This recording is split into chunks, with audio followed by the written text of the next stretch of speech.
Welcome back to Confessions of a Recruiter with Blake and Declan. We are on a global mission to build the world's largest community of recruiters so we can all connect and succeed together. That's right. If you want to check out more of Confessions of a Recruiter, jump onto confessions.tv, subscribe to our bi-weekly newsletter, access merch, and if you want to chat to us directly, join our Discord at XR House with the links below. Now, we hope you enjoy this episode.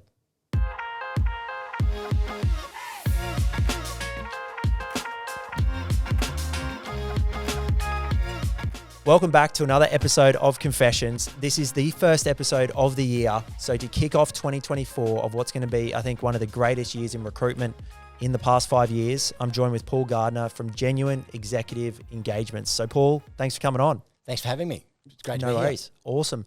So mate, we were chatting earlier and mate, you've got quite an illustrious career starting out from, just like myself, started out as a tradie and fell into recruitment and built, a sizable Canberra office for Hayes. And mate, I think Hayes, when you talk to clients, everyone sort of labels recruitment at Hayes, but from my experience, it produces the best recruiters I've ever worked with or personally been friends with. Absolutely. Yeah, the training and development is priceless. How have they instilled that in people, and what makes them, even from back, in early 2000s, mid 2000s, and even today, like recruiters that have started 2 years ago, it's still very consistent that they're, high performers. What's the actual reason why? Is it just everyone stays there for a long time and I think it's competitive. It's passed on. And I hate to say it, and they'd probably not like me saying this, but I think the competitive nature, I went through they call it basic training, your module 1 training, and there was 12 of us. And the group of us got to know each other quite well, and we said there'll only be 3 of us left. It's a bit like a seal effect. Yeah, you literally, you looked at it and you went, there'll only actually be 3 of us left in 6 months' time. That's what they tell you, or that what you guys worked out yourself? We worked out ourselves pretty quickly. So that was pretty much the model. But that's the model that works. It gets rid of the people that aren't performing. It gets rid of the people that don't want to be there. And you're left with the, I suppose, the cream. The cream rises to the top. Yeah. And that's what works for them. We used to constantly in Canberra, we'd recruit 3 people. After 6 months, you'd have one of those people left. And that person was a great performer. And the model works. People say you shouldn't have turnover in recruitment, but if you look at the Hayes model, it's what's made them successful. Yeah. And sorry, to put that in context, great training, great development, a good program to set you up. I've interviewed people from different agencies who have said, I've got 3 years experience, and you delve into the experience and you go, I've got trainees with 6 months experience who are better qualified to be a recruiter than you are. Yeah, it's not the time. It's what you do in the 12 months. Yeah, it's correct. It's not because you've been there for 10 years and you sort of it's a bit of potluck. Like, like us, we obviously enjoy our careers. We're going to be in it for a long time, have been in it for a long time. But a lot of people get into recruitment, they start on a shitty desk in a poor company and then all of a sudden hate the industry. Yes, yeah, correct, absolutely. And I think a lot of that's got to do with you can end up in something that's pretty ordinary, in a desk that's not going anywhere, that's not the right spot for you. But I think that comes down to your management and who actually, the right person managing will go, that's not right, let's move you quickly because you've got the right attributes. Yeah. So, I think when we were chatting to Adrian Biro, he's mentioned something about Harvard reckon you've got 90 days to create something, a new skill or the intensity of anything in your life. So like 12-week programs, that's why they work really well for fitness and that type of Absolutely. stuff. What's the actual induction program for Hayes that works? Would you have because now you're coaching and consulting. So how much do you take from Hayes and what they do that stuck with you? Or what are the main key points that have stuck with you from back then that you're still implementing today? The right induction plan. And that's something that when I look at businesses now from a consulting point of view, I go into them and talk about what's your induction plan look like? How do you bring someone into your business, engulf them in the people, learn about who's in the business, but then what's the training look like? If they've got no skills, how are we training that person? How are you going to develop them, grow their experience, turbo boost them to get them up and running as quickly as possible?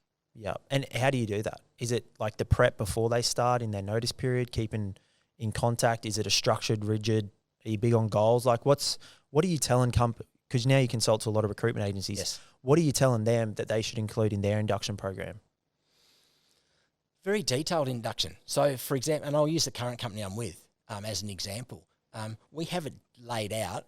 They turn up on this day, they're doing this at this time, they're meeting this person, every senior person in the company they're meeting with. If they can't do it face-to-face, they're doing it on a Teams meeting. They're finding out what the CEO does. They're finding out what the finance manager does. They're learning about every person in the business. And then those people, it's part of their role to check in with that person week 1 or week 2 to go, how are you travelling? So that they recognise that person and go, that's right, the finance manager's just checked in with me, that's great. I'm only an associate consultant or a trainee consultant or a resourcer, but I've spoken to the CEO and he's checked in on me to make sure I'm going well. And I've got everything I need.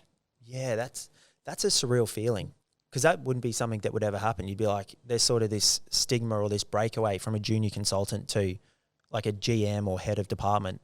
They might not even know or talk to the consultants because they're like in the zone that you're probably not even going to be here in 6 months. Yeah, absolutely. Absolutely. Look, it was the greatest thing. Nigel Heap, when I was at Hayes, he was the managing director when I first started. He would walk into the office, walk through the door and walk up to you and go, Paul, nice to meet you. I hear you're going well. It's only your first month in, but I hear you're going well, and you made a placement last week. That's awesome. And you'd go, how does he know that? I am so far down the run. But he'd do his research before he came to the office. He'd get his little cheat notes. And that was just a personal thing he did, but it made you feel 10 foot tall and bulletproof because you went, the MD cares about me. He actually knows what I'm doing. Yep. Yeah, 100%. And I found a lot through COVID and even 2021, you know, the really good recruitment days, or the 2022 as well. It was more so like, instead of trying to pick the best candidate, you almost had to try and find the best companies, because everyone would sell you their dream that everyone's so great to work for, and then shit would fall over. And most of the time, like, you're a month in and they don't even have your emails organised, or let alone be meeting everyone in the business. You've got no systems, you've got no email access. Oh, we're getting you a mobile, but that'll come next week. Or your business cards haven't arrived. Having all that set up on day one when someone arrives is priceless. Yeah, I can't fathom why companies think it would work if you do it any other way. There's companies out there that just specialise in onboarding staff. I know. Like packages and perks and all that type of stuff. Yeah, all the bits and pieces that people want. But that first 12 weeks is such a critical part to bring them into the business. And ultimately, we'd all love to see people perform, but they're not going to perform in the first 12 weeks. So it's about bringing them into the business, giving them the expectations, training them, developing on your systems, and then saying, right, now we need you to start performing. And are you getting them? Would you get consultants straight on the phone in the first week, or would you like onboard them for a month, get them practicing, knowing the script, the processes? It depends what they're doing. It depends what they've been brought in to do. A 360 consultant. A 360 consultant, they should be talking to candidates. Just candidates? Yeah, week 1 to probably for the first 4 weeks. Yep. Just talking to candidates. Because that day they pick up the telephone and go to the client says, I'm looking for this, I know somebody. Or they know what they're talking about because they've spoken to candidates. They're meeting people, they're having those discussions. And it also takes the edge off that nervousness of, I've got to call someone for the first time. You don't know what you're going to say. What am I going to say? The client's going to say to me, yes, do you know a good accountant? No, I don't really, but... Man, everyone teaches it the opposite. They're like, go get the clients, and then go get the candidates. Oh, I worked with lots of people. You'd be flat out going, I've got so many jobs on that I don't know what to do with. You need to jump on the phone and do some BD and get some more jobs on. Where's the logic to that? I'd be better off. If I have candidates, I can sell candidates. I can go through that process. So you've got to balance it. But I think for someone new, as a 360 consultant, get on the phone and start talking to candidates. And because there's so many opportunities. Yeah. If you don't have a product, you've got nothing to sell. Yeah. And how deep would you go with your candidates to find information? Is it like just finding out if they're available to a job, or are you trying to like find out their line manager, contacts, what their performance like in the office, who else is a high performer that is worth you talking to?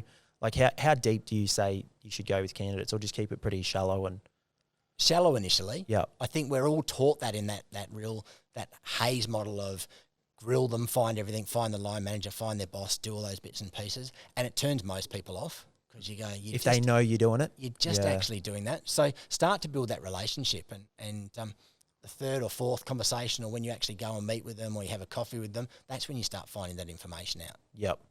And there are a lot more open to talking to you about it once they actually you've got that level of trust. Yeah, 100%. And then, mate, so 10 and a half years, what was the difference like from where it was when you started to, or maybe 8 years when you left Canberra? What was the Hayes office like then? You mentioned you were one of the only people running a 45-person team. Yeah, correct. So the only person within a Hayes business at the time running a whole business. So I had construction, property, IT, the office support, accounting businesses, all under one banner, which was great.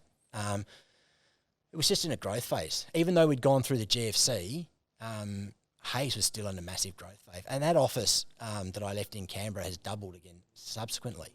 Really? Yeah, so it's just boom. Canberra was a great market, highly supported by government. Yep.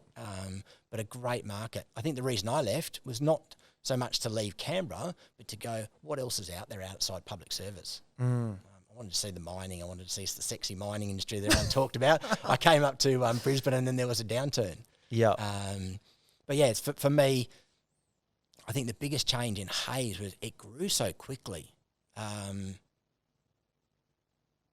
that it was interesting to see the dynamics of some of the people that were there and in sort of senior roles and different places. So what did the structure, was it, because like you can only actually manage so many people. Like Yes. how did you do it? Did you have like 6 people reporting to you and then they sent out the message? Pretty much bang on. Yeah. That was about, we had basically someone managing each division. And that took a while to build. When I started in the Hayes office in Canberra, there was 8 people there. So it was a real sort of building process to get the right people in the right managers. Yeah. And like all places, we had success, we had failures, we had there. But a lot of those people are still there and still in Canberra. Wow. Working for Hayes. So, and have done phenomenally well. Because I think the Queensland director, he just left. Yes. Yeah. Yeah, he's moved on, but he'd been with Hayes for years. 28 years or something. They've all been Yeah. incredible. So it's got a real stigma behind it at Hayes that if you do well there and you're looked after and you do a great job, you've got a career for life. I know so many people that have been there. The actual director that employed me at Hayes in Canberra is still there. She's one of the directors of the public service business. Far out. And she's phenomenal. Yeah. And still there. And then, mate, is mining all it's cracked up to be?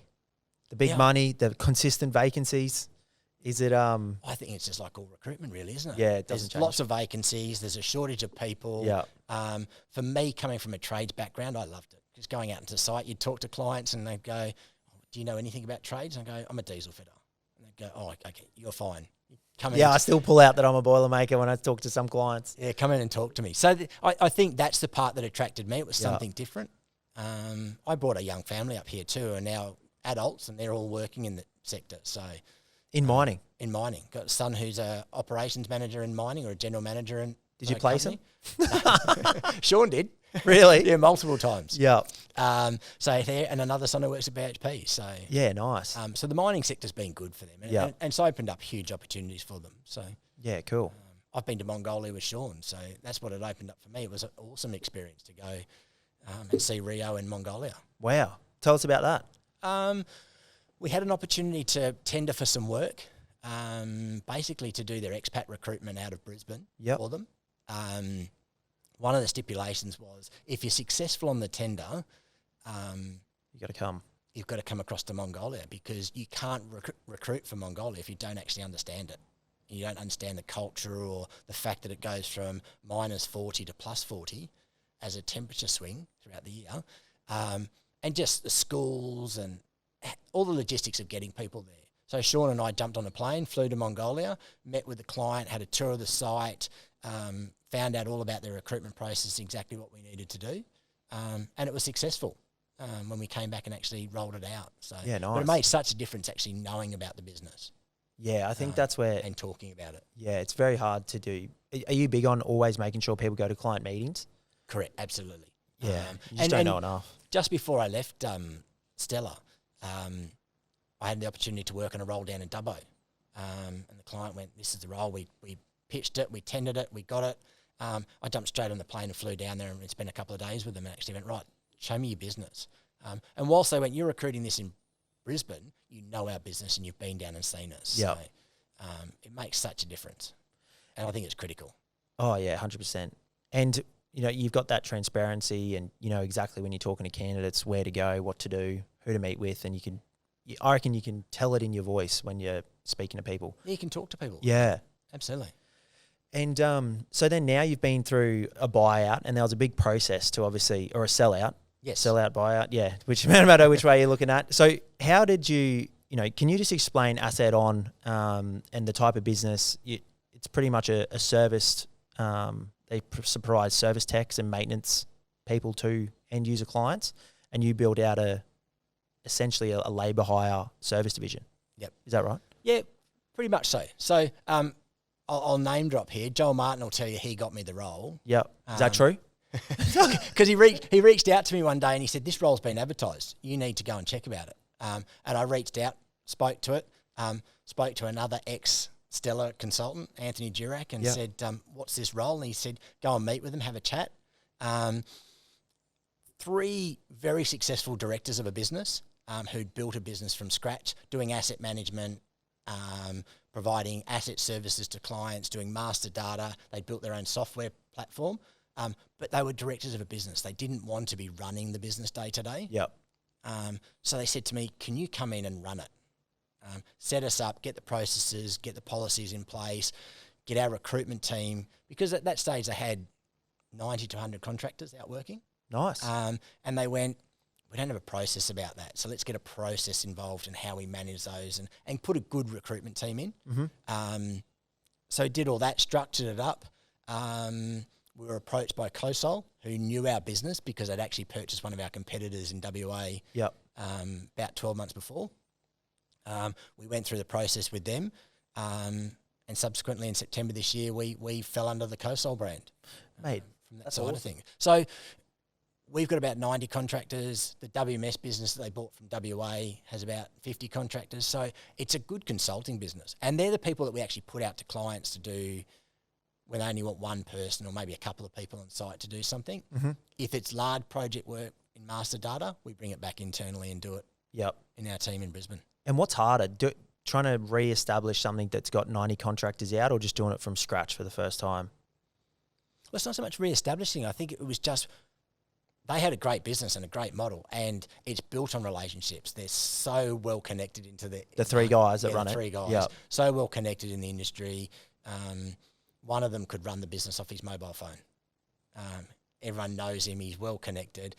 So they've got a great business. It was about going, well, how do we structure this and set it up with the right team in place, because we weren't attracting the right style of recruiters. So we've been able to get some great recruitment staff. It's all set up in Mackay, the recruitment business. Yeah, okay. How do you compete with that with like mining money?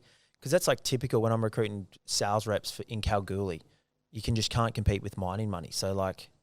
Yeah, we can. So we've had to pay premiums to get good staff, but we've got phenomenal staff. Yeah, okay. Fair enough. Great people in our recruitment team. But the industry is also very different to a labour hire business, because it doesn't fall under labour hire services. It falls under contracting services or consultancy agreements. Yeah, so you can charge a premium for that because these guys are expertise. And our clients go, we need your help and we need this project done. Oh, it's like when other consultancies put together a team for a project. Yeah, technically they're recruiting the people for it, but they're selling a complete package to like the Defence Force or whatever happens. Yeah. So that's the same sort of thing. Yeah, absolutely. So for me, it was doing what I've always done, but coming in from a different angle. And did that open up your eyes to what's like further possible in recruitment besides just the standard agency? Absolutely. Model? I think, yeah, completely. A whole different avenue. And I think we're all caught into this race to the bottom to go, how do we reduce margins? How do we cut our costs? So we put a cheap model together that no one makes any money from, as opposed to here's a service that clients want and they're prepared to spend money on because it's providing value. So you ring a client up from our business and they go, I'd love to talk to you. Come out and meet me. Well, yeah, the downtime on those assets not performing. Yeah, correct. It's huge. Yeah. Oh. And a truck blows up because it's not been maintained properly. There's $2 million gone. Yeah, your consulting fees are nothing. There's nothing. Nothing. Yeah, in the grand scheme of things. Yeah. Correct. And then, so what's the plan with that business? You're going to spend a bit more time with the WA team to help grow that out, or? That's the plan in the new year. Help with that side of things and probably bring my expertise from a people management business side of things. So look at that. the acquisition from COSOL's been great. It's been a hell of a process to go through. Yep. It opened my eyes to what's available or what's possible when you actually go through a business. But there's a lot of steps you need to go through to actually. What is that? What are the Go steps? through those sales. So there's obviously the back and forth from the sales side. And it was actually recommended to us. Acedon actually engaged a consultant to come and help them. And he basically helped through the process and the due diligence, because there's such a big part of that. Checking all your accounts, checking every single contract you've got with your clients, checking every single contract you've got with your employees, checking everything to make sure there's nothing that's going to come back and bite them. Yeah, how long did the DD process go for? About 3 months. That's pretty quick.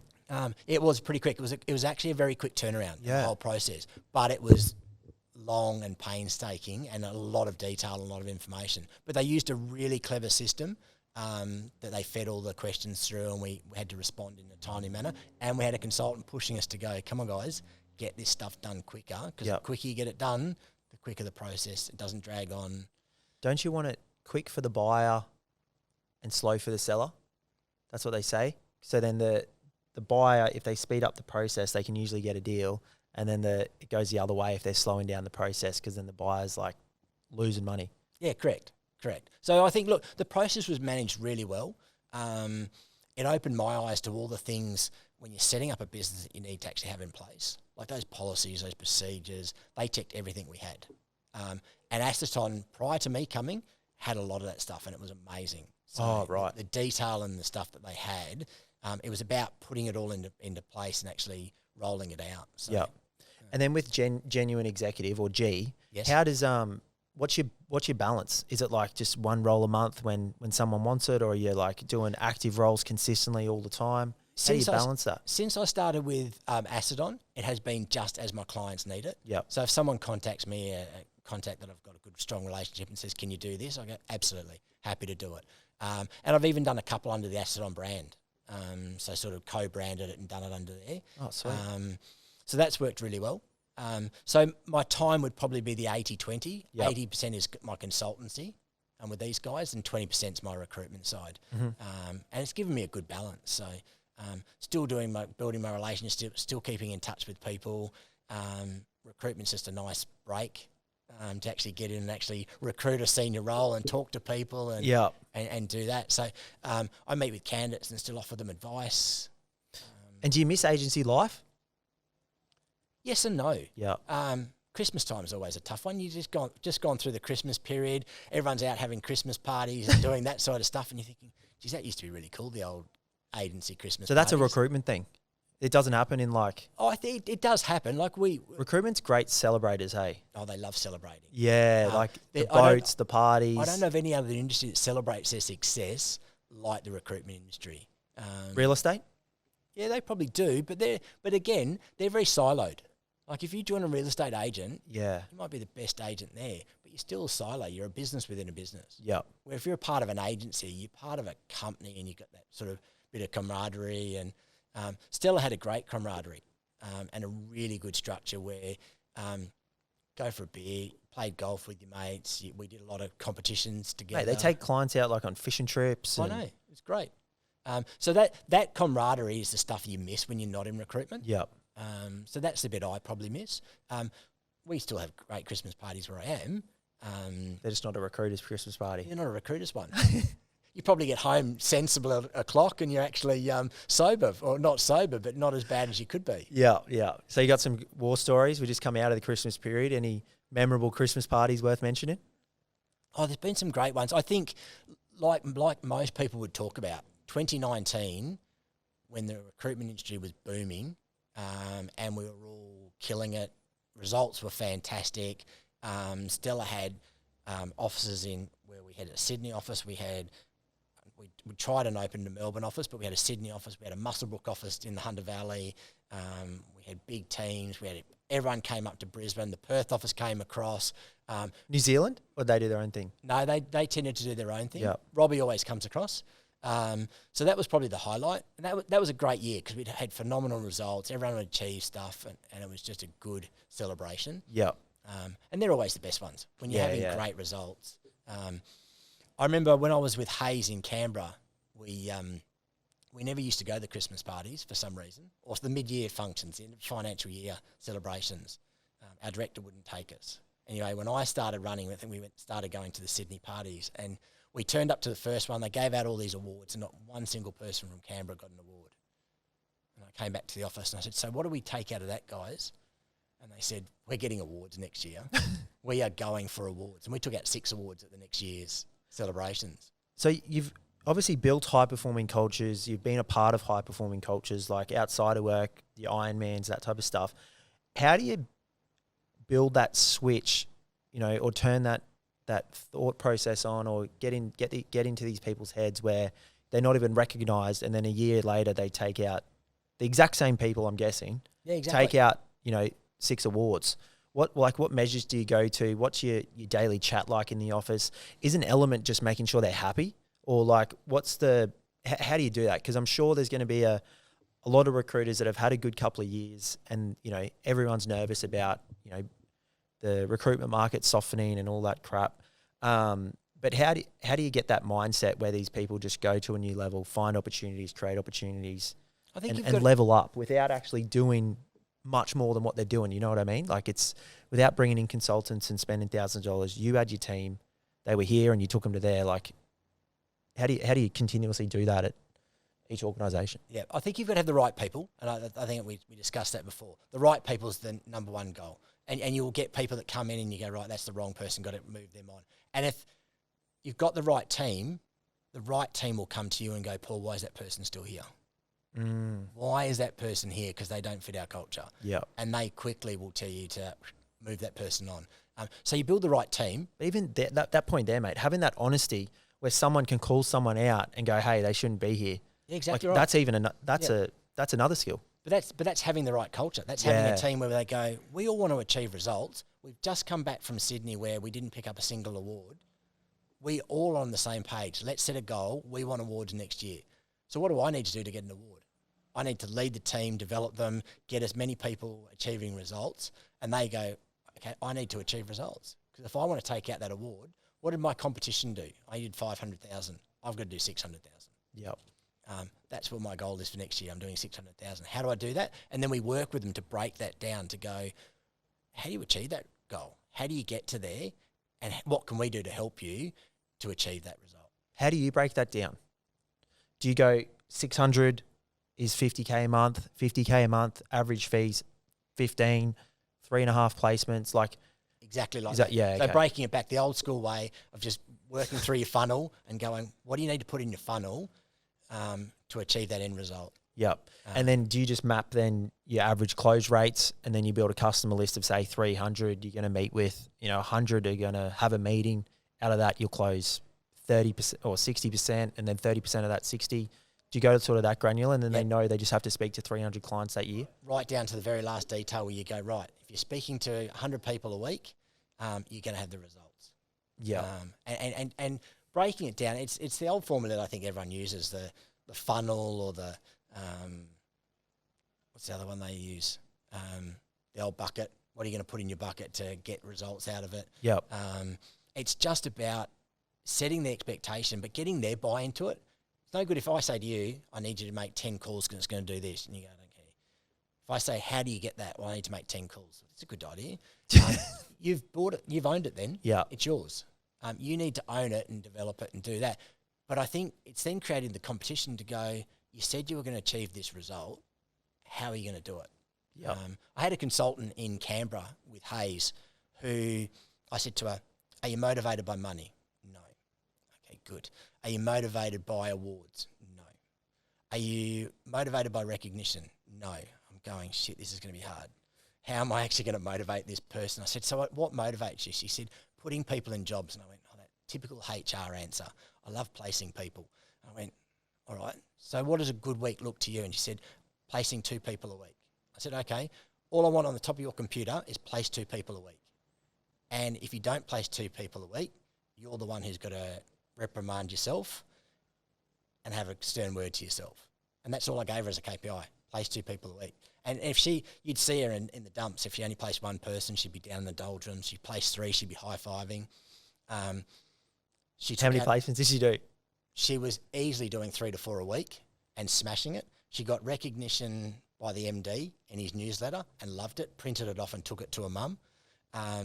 She got the award for her billings, took that to her mum. Oh, so she does like awards and recognition. It. Yeah. Got paid lots of money and said, this money's fantastic. I love this. I want to keep doing this. And I said, great, but just keep focusing on placing 2 people a week and the rest will come. Yep. But it's just finding people's motivation. She was motivated by something very different. To start with. Yep. And then all the rest came and she went, I love this. And that's why I loved recruitment. I got in there and suddenly went, the harder I work, the more money I make. And then the recognition and all the other things start coming and you go, I love this. This is great. But it's instant. Like the sales cycles, like my first placement came in 13 days from when I started. From calling a brand new client, getting a job on to getting an offer was 13 days. That's awesome. It's unheard of. Like, yeah. But that was my first week. You did the opposite to me. I spent my first 3 months going, what have I done?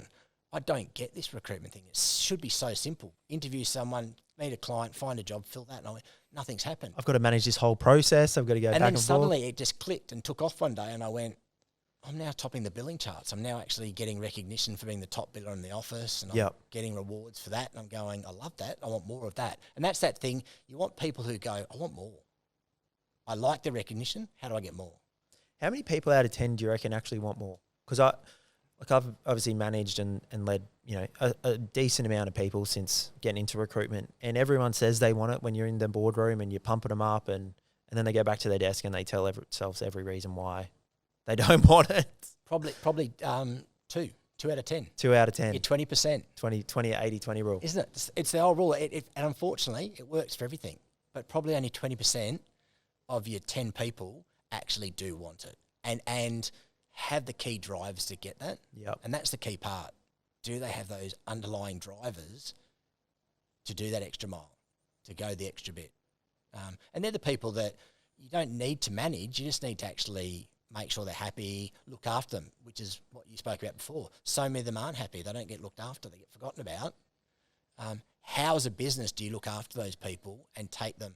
And probably one of the issues that Hayes ever had was we had phenomenal people, phenomenal billers, phenomenal recruiters, and we'd go, we're going to make you a people manager. Yeah, that's an intro. I like this topic. And then we'd sack them because they were a shit people manager. Yeah. Their whole team went pear-shaped. The whole business went pear-shaped. And you go, and your billings have gone. So, sorry, mate, you need to move on. You need to go and find a new job. Or we'd put them under performance management and they'd leave themselves. And you'd go, what happened there? We took someone who was really good at what they were doing and tried to make them something they weren't. So who do you reckon are the best managers? The low performers or like the average performers that love the team? No, you want a combination of both. But I think as a business, you need to be quick to identify those people, identify them. If they are a people manager or you can see the skills to manage people, bring them up. If they are a good biller and you put them into a people management role and it's not working, mate, it's not working, let's pull you out and do that. And I've had some phenomenal recruiters who we've put into people management role and very quickly you've gone, that's not working. And you go, how do I pull them out and put them back? And how do you not damage their ego by saying, you're actually a shit manager, and go, that's not your strength, mate. Not everyone's strength is managing people. You said you wanted to, but you're brilliant with clients. Go out and just do BD. Do BD and love your clients and you're going to make a fortune.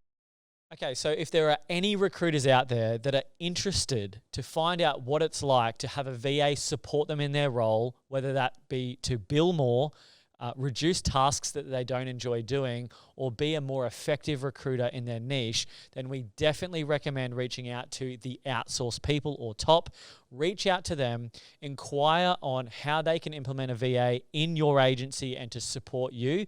And if you mention ex-recruiter or Confessions of a Recruiter, they will give you a 13% discount off your bill per month on this VA that will allow you to scale your business, scale your desk, and to bill more and make more money. So go reach out to the Outsource People, say Confession sent you, get your discount and see what is possible.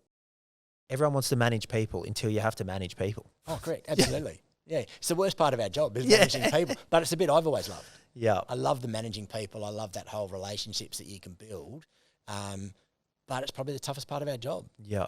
I reckon the best part is just them realising their potential, because like most of the time you see it, and it would have happened in your career, like with your father-in-law and the service station and all that type of stuff.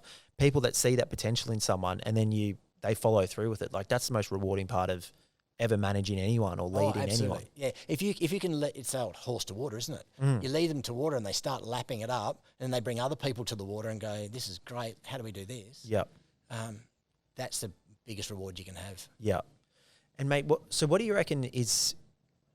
What do you think about like recruitment in 2024? What do you reckon is going to set apart consultants from like the average Joes? Because I reckon there'll be a lot of flush out. Like I reckon surely there's been a lot of hiring from big agencies over the last few years. I reckon the 6 to 12 month consultants that are just hanging on by the seat of their pants are probably going to be let go. What do you reckon will happen? Do you reckon it's just going to get more and more specialised for the experienced recruiters and they'll take up more of the business? Or I think it'll get more competitive. It'll get competitive for those people who are good at building relationships. Yep. With candidates, with clients, who are honest and genuine. That's why I love genuine. When I started my business, I went, you've got to be genuine. You've got to be honest. You've got to say to a client, love that role. I don't have anyone for you. I'd love to help you, but I cannot help you. I don't have anyone for you. But the person who's also willing to go, I had to speak to 200 candidates and get no one. But the 201st person I spoke to wants to do this job and is keen to do the role, and I can actually find him a role. Yep.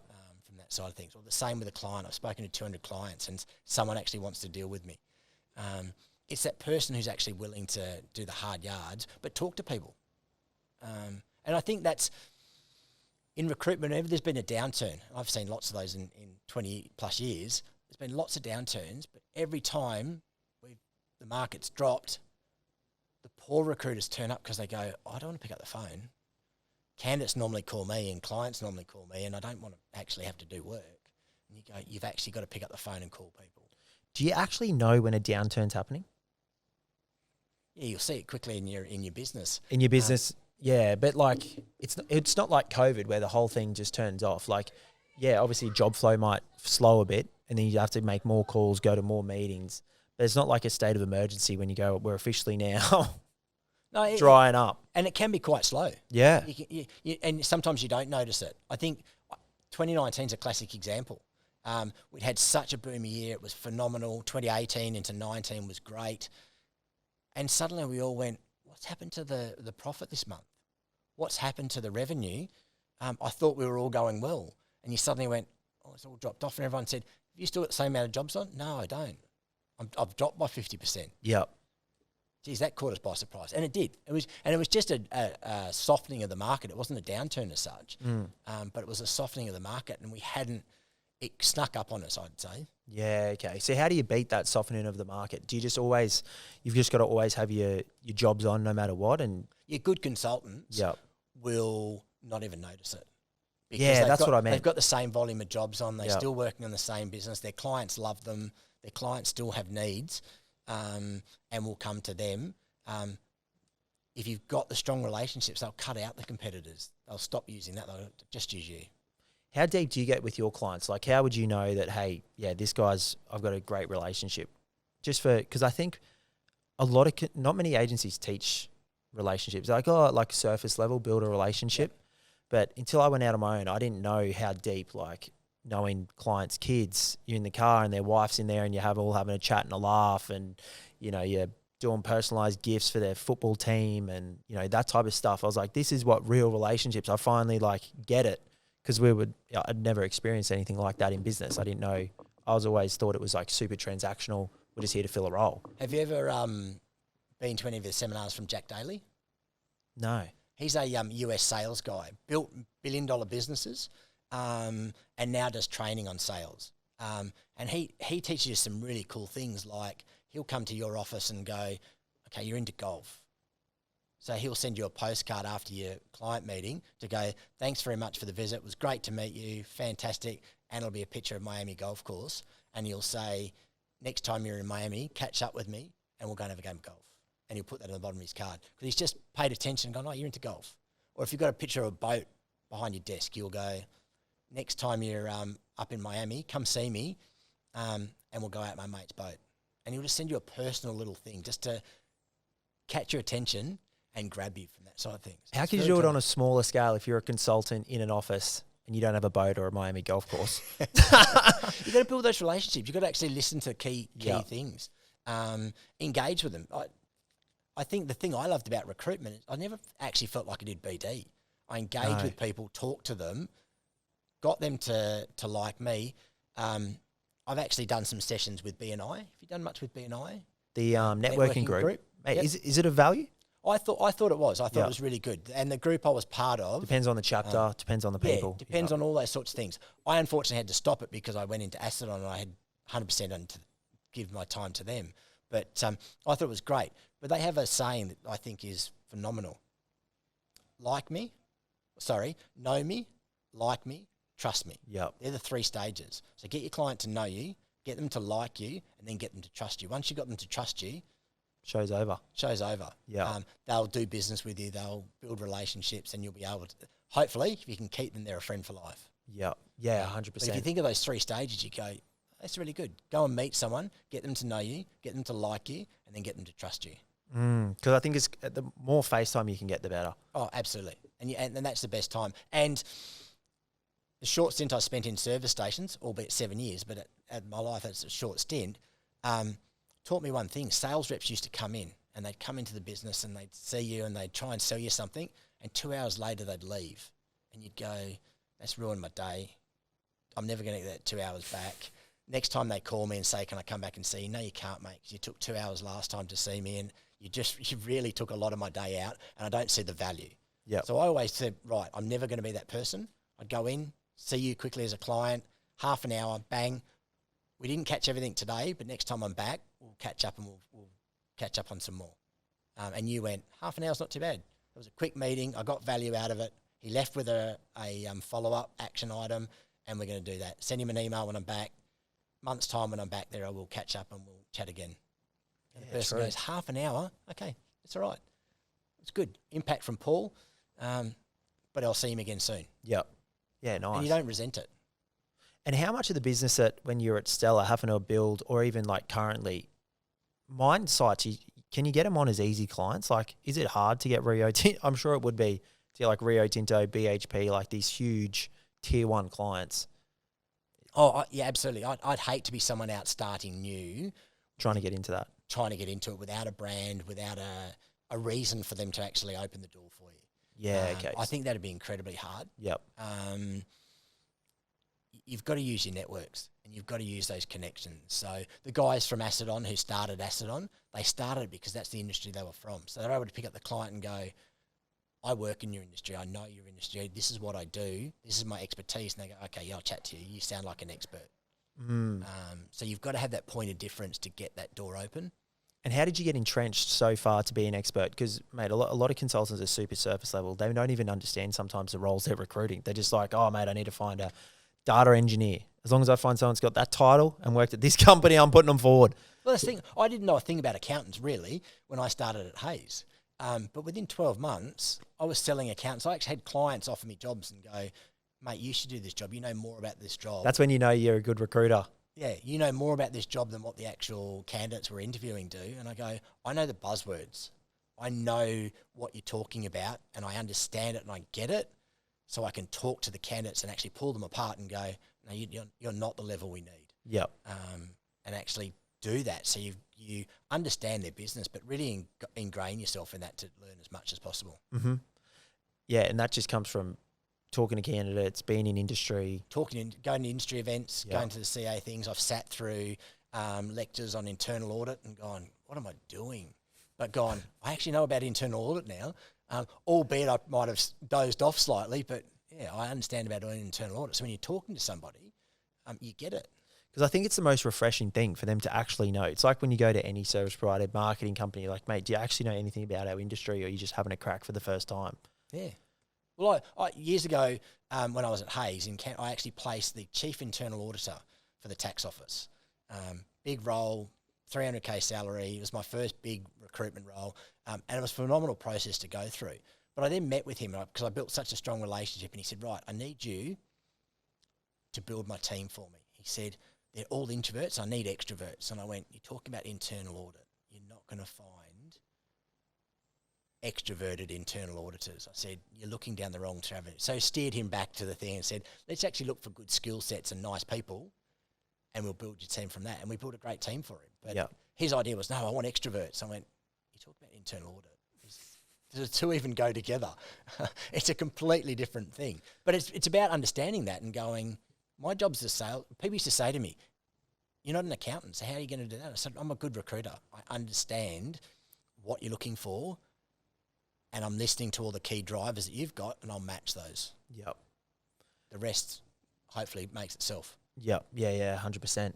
And what about like technology-wise and putting in systems? Is there anything that you recommend or you reckon works? Do you have your standard suppliers that you would say to businesses that's best practice or to use? Not really. I look at their systems when I go into a business and look at what they're using and can we use it better. So, for example, I helped out a mate with his business. They were using JobAdder, but spreadsheets to record everything. Candidate lists on spreadsheets, client lists on spreadsheets, billing lists on spreadsheets. I'm like, JobAdder does that for you. And they went, we don't know how to do it. Mate, I'm surprised. So many companies work off spreadsheets. I know. But and I don't want to throw JobAdder under the bus, but they're not actually sitting down with their clients and going, this is what our product can do. And it's an amazing product. It does so much, but people don't know how to use it. So they're creating all this stuff on spreadsheets because that's what we know. We know spreadsheets. We used to do that at Hayes. We used to do that at other agencies. You'd record all your client lists on spreadsheets because then no one else can see it or take it. But the companies aren't rolling out enough of that stuff. Yep. And I've approached them to try and say, can we do that? Can you, as an industry, can you send someone out and do some seminars on the systems and how they work? So that's what I look at. I go in and go, how can you use what you've currently got better? Or if it's not working, let's move it on and get rid of it. Yeah, it's not worth it. And do that side of things. And because so many companies buy all these different platforms and different profiles and don't use them. Oh, yeah, look at your subscription costs. It just end up going through phenomenal. the roof. Even when you're a tiny agency, you get some sort of them are going shiny so object high. syndrome. Yeah, exactly. I need data finders, email automation and project management and all sorts of shit. I need my LinkedIn recruiter account. And you go, do you really? If you've got good contacts and you know people and you're staying in touch with people, do you need it? Yeah, you only need it for a year. It's great as a search function, but we all pay huge amounts of money on those things. So bloody oath. And then, mate, how much is marathon? Have you done a marathon? Or is it purely just triathlons? Purely triathlons. Yep. Actually, I've never done a marathon. Really? And my mates that I train with say to me, I still haven't done one, even though I did one the other day, because they said, you were 700 metres short. Sorry, mate. So you actually haven't done one. You've never actually completed one. So bad luck on that. Far out. But no, so triathlons, Sean got me into those. Yep. When I was at Stella. Have you done some boxing? No, I never did the boxing. Got you into that? Did the training. Yep. Just don't like being hit. Big sook when it comes to that. Yeah, so yeah. I went, no, I'll pass on that. And you train 24 hours a week. How long have you been doing that for? Last couple of years. So when I was at Stella, Sean said, let's do a half Ironman. And I went, what's a half Ironman? Found out what it was and went, all right, I haven't actually done an Olympic triathlon yet. So how do you get into that? What's a half Ironman? What are the stats on it?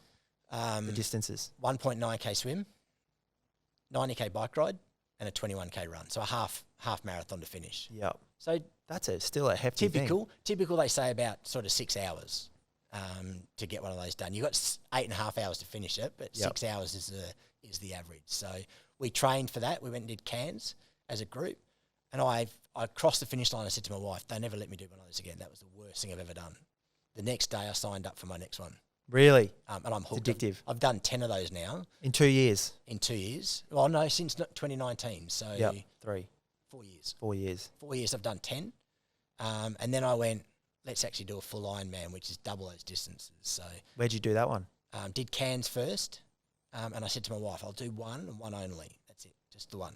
Mate, that's a curse for you. I did the one, and I did 10 hours 14, and someone said to me, oh, you can't finish that close to 10 hours and not try and do it and crack 10 hours. So I went, okay, we're doing Bustleton.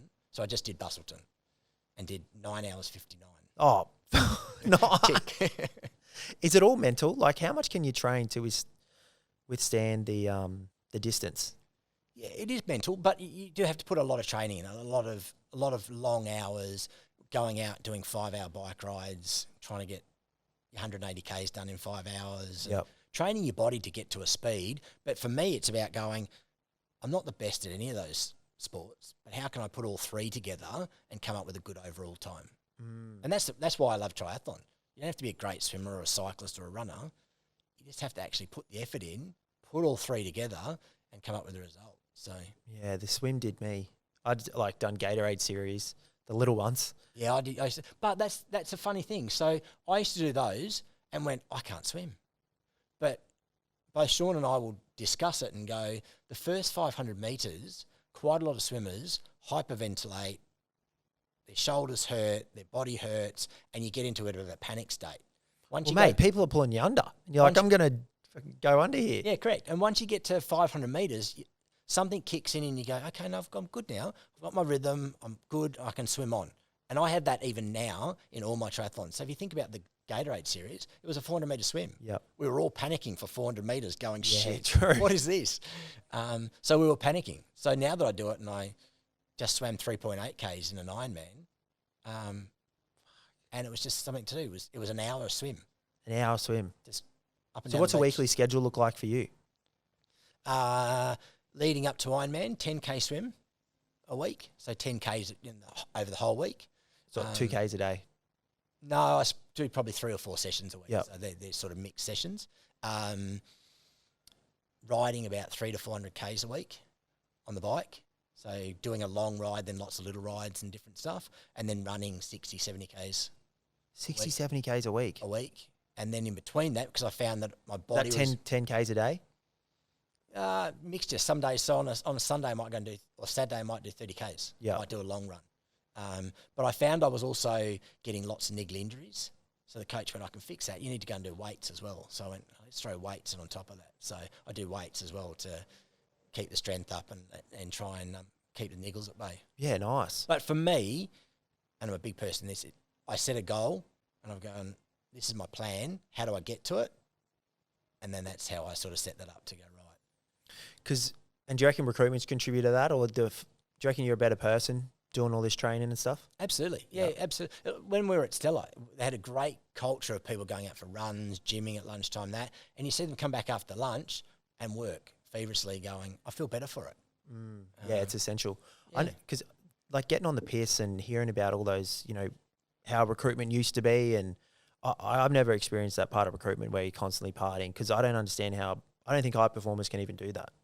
If you really want maybe some. We did for a little while. Yeah. And even I remember. So Canberra probably didn't do it, but I would spend a lot of time in Sydney. In Sydney, you'd go up there and come home at 4 o'clock in the morning and Sydney recruiters are loose. straight back to sort of 8 o'clock work. And you performed like that, struggled. You probably weren't at your best performance, but you struggled and worked through it. Yeah. But I think it's getting that balance right. Like people go to me, why do you do all this exercise? I say, so I can eat and drink. I can eat and drink what I want. Yeah. If I want to on a Saturday night have beers with mates and go out and have burgers and chips and that, I can do. Yeah. Because I've trained the house down a week. What's your loop? Where do you usually do your 180 Ks? All over the place. So you can do a big loop of Brisbane and go around there. Sometimes we do 180 Ks around a quick track, which is a 1.2K circuit. Like at Nunda? Doing lap after lap, which is mind-numbing. But sometimes that's good for you because it actually just gets you into a rhythm and you work on pace then. Yeah, nice. So, mate, what's plans for the year? You got any goals or aspirations? Any more Ironmen in the books? No Ironmen. Quite a few half Ironmen going overseas this year. So I'm actually doing one in Malaysia and then 2 in Europe. And if I can, always a firm believer, if you set a goal, tell people about your goal. My whole goal is to actually tell the whole industry, mate. Yeah. my whole goal is to get into the World Championships for the half Ironman. What do you have to do to achieve that? Finish in the top 3 at one of the events. So one of the events I'll go to, I'll try and get in the top 3 and do that. So and qualify. So that's the big goal for next year. Nice, that's awesome. Yeah. So well, mate, thanks heaps for coming on. It's been a great chat. I think there's a lot of takeaways there for recruiters to not only level up, but realise what it takes to build good, solid relationships with your clients, and then you can weather any storm. Brilliant. And get into an Ironman. No, appreciate it, mate. It's been great. Thanks, you for Paul. that. Cheers. Thanks for tuning in to another Confessions of a Recruiter podcast with Blake and Declan. We hope you enjoyed and got a lot of value and insights out of this episode. If you do have any questions or you would like to recommend someone to come on the Confessions podcast, we would love any introductions. And remember the rule of the podcast: like, share, and recommend it to a friend. Until next time.